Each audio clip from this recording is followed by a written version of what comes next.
Hello, Vic. Lovely to see you as well. And I'm really excited about part two, the progression. Congratulations on that. And I really love the way you convey your stories through your music. It's really difficult for me because I'm kind of like Afro beats. I've got hip hop, but I'm old school hip hop. And I love the way you tap into your storytelling. So big up for that. Thank you. Did you have the idea initially to kind of do the project in two separate parts? Was that something that you? No, the project's actually going to be, it's a trilogy, so it's going to be in three parts. Um, I, Okay, I never thought of doing it like that. I think what it was is I had a period of recording. So for a few months, I was just in the studio recording. sure. And how I work, I don't listen back to stuff when I record it. Oh, I just, because I like keeping a blank canvas if I'm in a creative state.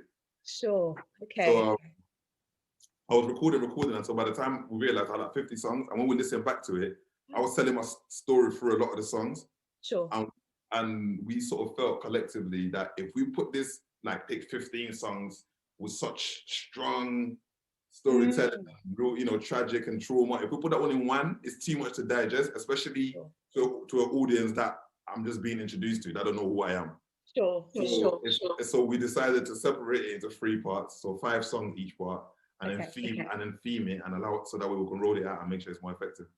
sure. No, that makes sense. What's the kind of first word that comes to mind from this part two of the progression? What's the first word for you that comes to mind, Vic, after you recorded Oh, it? elevation. Okay, okay. Elaborate a little bit on that. Why that? Because I know, like with your music, actually, you use everyday experiences to kind of tell your story. So elaborate a little bit on that for me. Elevation, because to a certain extent, I kind of write ahead of time, Okay, prophesize quite a bit. cool. Bit of a I prophet. had, already, I had already seen a period of my life where was set out how the projection tracks, when the progression, when you listen to the part two, Hmm. the way the tracks are rolled out, everything I wrote there, believe Sure. I wrote it before it actually all happened or before the picture actually formed. Wow. Okay. So it's like, how can I break it down? It's a bit confusing, but it's like, yes, it's based on day-to-day events, but Mhm. the part two is saying where I'm gonna be, Cool. what I'm trying to do. And fortunately, when it comes out, everything I'm saying is what I'm actually doing now. But Right. I wrote it before I was doing this, if that makes any Sure. sense. Sure. No, absolutely. By the way, you've got the best smile. Yeah. I've seen you in interviews before, and I try not to do that before I interview people. But your character is crazy how it comes across on camera, and that's something I wanted to talk about. I'll talk a bit about that later on in the interview. But who's been the most sort of a significant person for you that's played a big role in Vic's life? Who is that person to you, and how is that translated in your music? My grandma, Okay, okay, um, is translated because all my confidence comes from what my grandmother gave me. sure. And she told me from very young that, you was born with a star in your head and wherever you go, people will congregate. I Mm, didn't I great. didn't know what she really meant. She passed away in 2019, and in 2020, I found out what she meant. Oh, my condolences as well for your loss to Oh, your thank you. grandma. So she's been like, she's the driving force behind Sure. everything I do because she saw things in me that I didn't see in myself many years ago. And I thought, is this, grandmother and grandson talk? It's, they say encouraging stuff, but Yeah, she was right. Everything she said is what I'm doing now. sure, sure. And do you sometimes kind of like reflect on your life so far and kind of think, wow, I've come so far from what your life has been in the past? Do you sometimes get those reflections that you feel? It's hard to do that because there's I'm still trying to get past survivor's guilt. Okay, okay. There is that's something I'm trying to get past. So the reflecting is not as straightforward for me as Sure. I just keep going type thing. I acknowledge my transition, Right. but sometimes to look what I've actually been doing is not it's difficult to kind of assess it properly yet. So at the moment it's just okay, what's the next target? What's the next goal? And eventually when I'm I don't know on holidays somewhere, I can sit down and go, okay, wow, I've done all of this and whatever not. So that's where I am. Sure, sure. No, honestly, because I mean, people that might not be aware, because you've won a BAFTA as well, and your journey's been such an amazing story to kind of think about actually what you've come through as well. So I always kind of always want to know whether the person living through that life has those reflective moments. And, you know, you're rightly saying that it is a process, and it's great that you're acknowledging that, but you will, I'm sure you will get there to that point. But it's Yeah, important one to day. reflect that. It's important to, for sure. And I know you're not one to shy away from your thoughts. You're very vocal, especially on social media as well. So is there anything that you might have, funny enough, you've got a song actually in your new EP, but is there any regrets that you might feel like has happened from those, like, I don't know, let's not call it outbursts, and or might have done differently, let's say? Is there any? Yeah, no, certainly. You know what's so crazy? Yes and no. Upon reflection, Uh-huh. things I would have approached differently. Sure. However, based on how everything's gone, I'm a Yeah. man of God, so my belief is things were supposed to happen exactly as they did. Okay. Hence why I'm where I am right now. So I try not to look back. But what I do is, being aware of my earlier experience or interaction on social media, I use that to tell people that I see maybe perhaps dealing with similar situations that I dealt with at the time, to tell them how to handle it, and perhaps not do it the way I do it, you know, type thing, or did it, so to speak. Sure. And what do you think is kind of maybe the big misconceptions about you, particularly being a Black male in this society, and how you're seen in the society? What's the biggest misconception, do you think? The biggest misconception is I think people don't realize how prepared I am. Okay. There is an element of not that I downplay myself. I don't. I just think there's a misconception. I'm a lot more aware than I seem. Okay. I know my life story of things I've been through might perhaps make someone stereotype me and think perhaps I'm just in a particular bracket or particular box. However, I'm a lot more, you know, there's a lot more to me that, you know, there's a lot more to me than meets the eye, I suppose. I think that's the biggest misconception, because sometimes if somebody runs into me on social media based on whatever outburst I had or whatever opinion I was putting across and seemed aggressive, you might assume that's, you know, my character, that's the type of person I am. Because what happens is a lot of the time people meet me, they're just like, you're completely different to what I thought you was going to be like. You're not even, is this a completely, you know, but like, because you're like a big fussy, because I know that you cook, right? You cook. You know, like, trust me, these guys that are here at the moment, yeah, they're not even really cooking out like that. And if you can cook well, that's a good thing. So it's really interesting. I wanted to touch on that a little bit. No regrets, I mentioned that, being one of my favorites from the new EP, by the way. Yeah, I do. I really like it. It's just really like powerful. When you finish writing that, what did you want to achieve from that record? Was there anything that you wanted the listener to kind of listen back to, or it wasn't really conscious like that for you? It was conscious. It was freedom.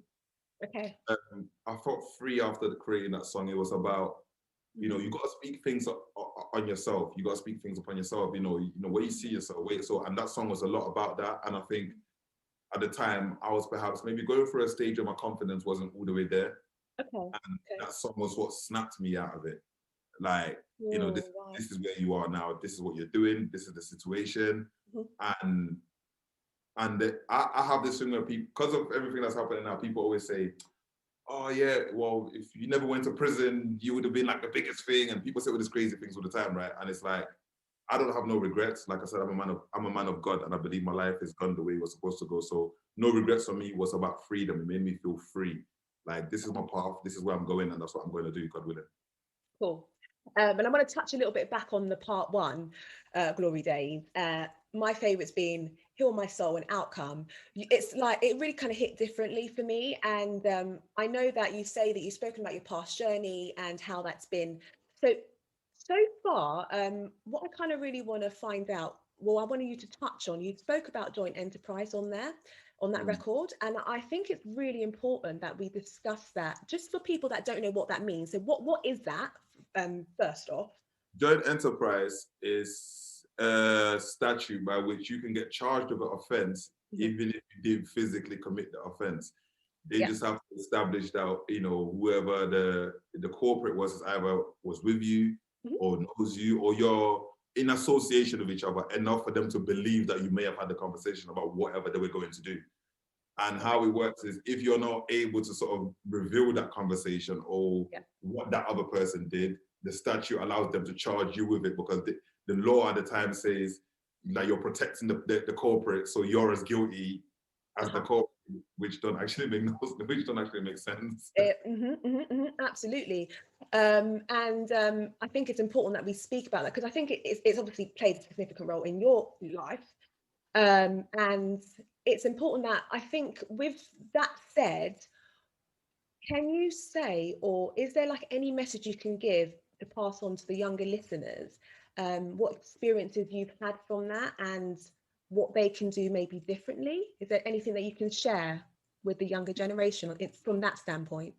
Yeah, no, certainly. From my thing to the younger generation, is like, be accountable for your movement and what you're doing and your actions. I think is very important, because sometimes when you might be amongst a group, it's easy to get implicated in situations you don't necessarily know. So, for example, I take precautions where if I'm going somewhere, I let someone know where I'm going, who I'm going to be, what I'm there for. So these people can work as witnesses in case you're accused of a situation that perhaps had nothing to do with you, or maybe you're told.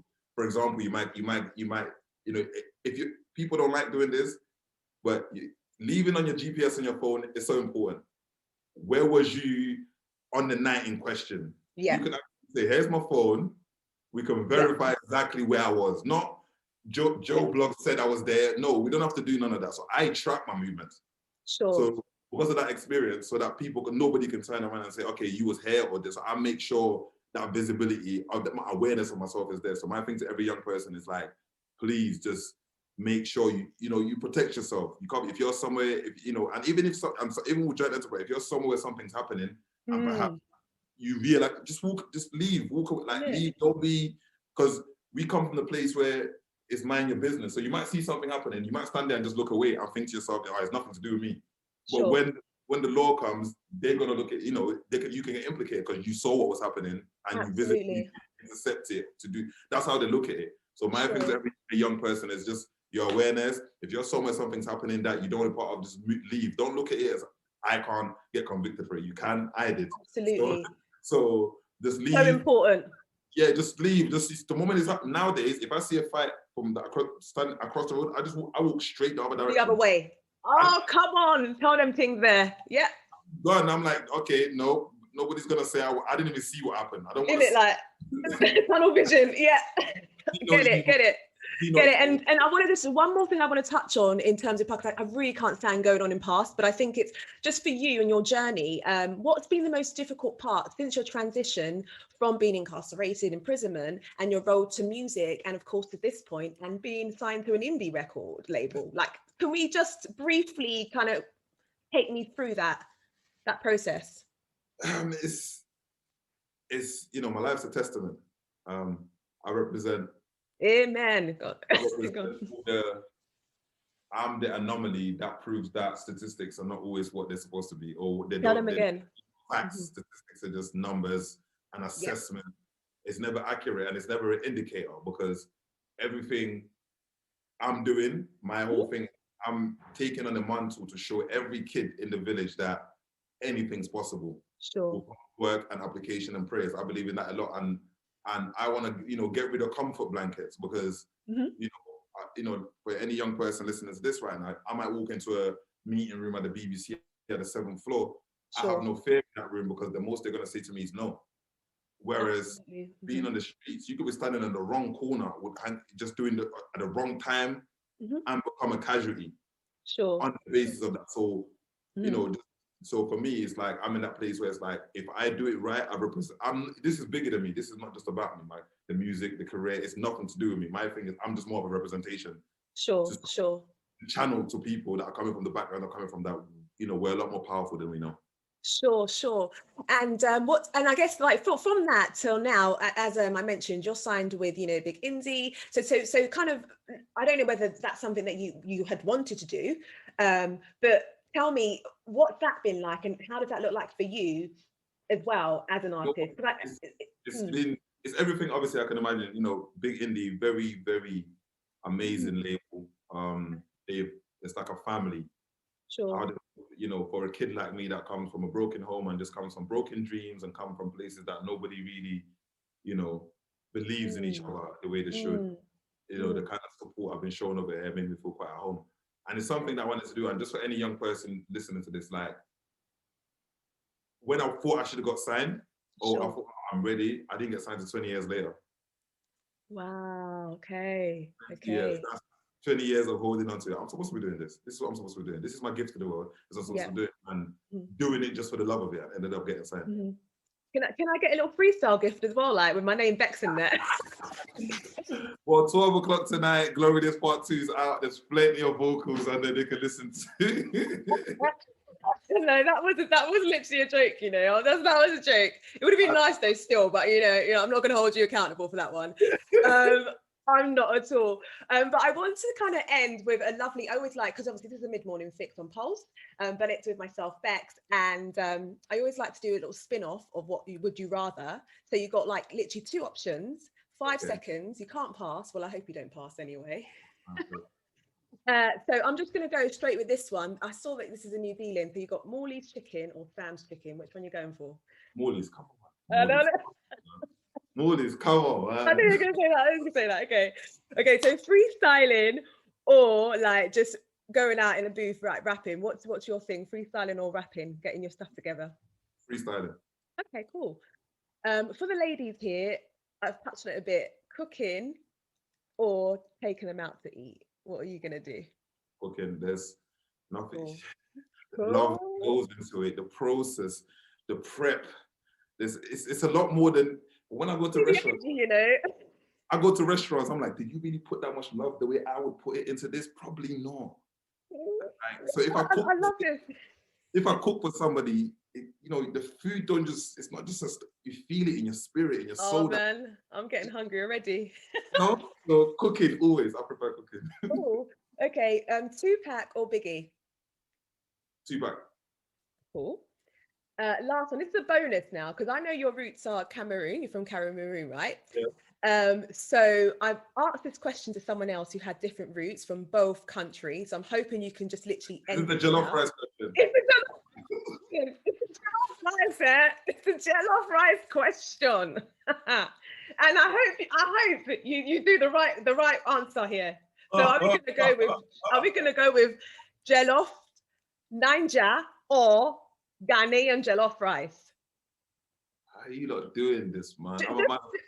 I'm a man of the culture. You can't make me pick. Okay. Just be honest, what the taste is? I haven't tasted my jollof rice though. I'm one of them people that I don't think I've really ate a bad jollof rice from somebody that's really from. Okay. When I've been into a Ghana, Ghanaian, it's been good. Nigerian has been good, and I don't know. So you're gonna do a diplomatic answer then, is what I'm hearing. Saying I'm a man of the people, you know, so we can't separate the people with the cuisine. We got to respect it. And here's the difference about it. For the people that talk about it, they don't understand. All jollof rice shouldn't taste the same. Every country in Africa should have their own little spin to put on it. That's what I love about African cuisine. That's what I love about eating food from different African countries, because my mom might cook it, but your mom might cook it with a twist. Sure. That's art. It's art, isn't it? You know what? Like jollof rice is art. That's all we need to just say. That's it. Oh my goodness, it's been absolutely a pleasure and great catching up with you. I literally can't say enough how excited I am for this to come out and for people to hear your music and also just your journey. You come across as a lovely, like a pleasure to talk to, and I wish you nothing but the best. Thank you. I appreciate you. Thanks for having me on. I appreciate the love and support always. No problem at all. Thank you and take care, you.